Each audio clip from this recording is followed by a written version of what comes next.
بسم اللہ الرحمن الرحیم۔ درد کتنا بھی ہو اللہ کے آگے رونے سے سکون میں بدل جاتا ہے۔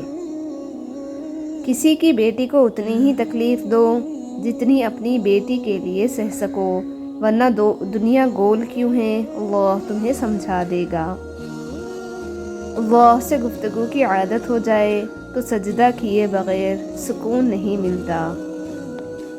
اللہ فرماتا ہے میری محبت تو دیکھو، جو فرشتے شام کو تمہارے گناہ میرے پاس لاتے ہیں، میں صبح انہی کے ہاتھ تمہارا رزق بھیجتا ہوں۔ سب کو سب کا پتہ ہے مگر اپنا کسی کو نہیں پتہ۔ زندگی کی ٹھوکریں بڑی نرالی ہوتی ہیں، جب بھی لگتی ہیں یا کسی کی اصلیت دکھا دیتی ہیں یا کچھ نہ کچھ سکھا دیتی ہیں۔ کچھ تعلقات چھینک کی طرح ہوتے ہیں، ختم ہوتے ہی شکر الحمدللہ کہنے کا دل کرتا ہے۔ سر جھکانے کی خوبصورتی بھی کمال کی ہوتی ہے، سجدہ زمین پر کرو تو دعائیں آسمان تک جاتی ہیں۔ تم اس دنیا میں رہتے نہیں ہو بلکہ تم یہاں سے گزر رہے ہو۔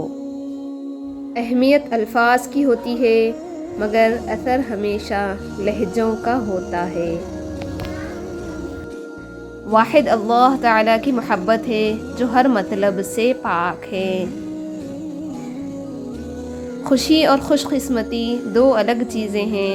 آپ کسی کی وقتی خوشی تو چھین سکتے ہیں لیکن اس کی خوش قسمتی نہیں۔ یہ دنیا قرار کی جگہ نہیں، یہاں چین بس اللہ کے ذکر میں ہے، یا اس شے میں جسے اللہ وجہ تسکین بنا دے۔ اور اللہ آپ کو ایسے نوازے گا کہ آپ کے دعا میں اٹھے ہاتھ حیران رہ جائیں گے۔ وہ اللہ ہی تو ہے جو دل کی خاموشی کو بھی جان لیتا ہے۔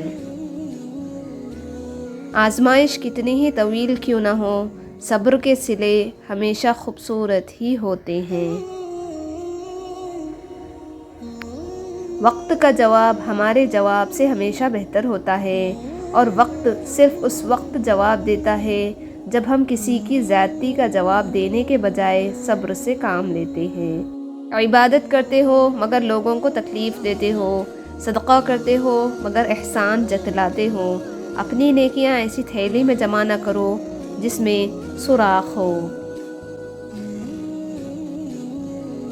کسی کا سکون چھین لینے کا کفارہ عبادت کر کے ادا نہیں کیا جا سکتا۔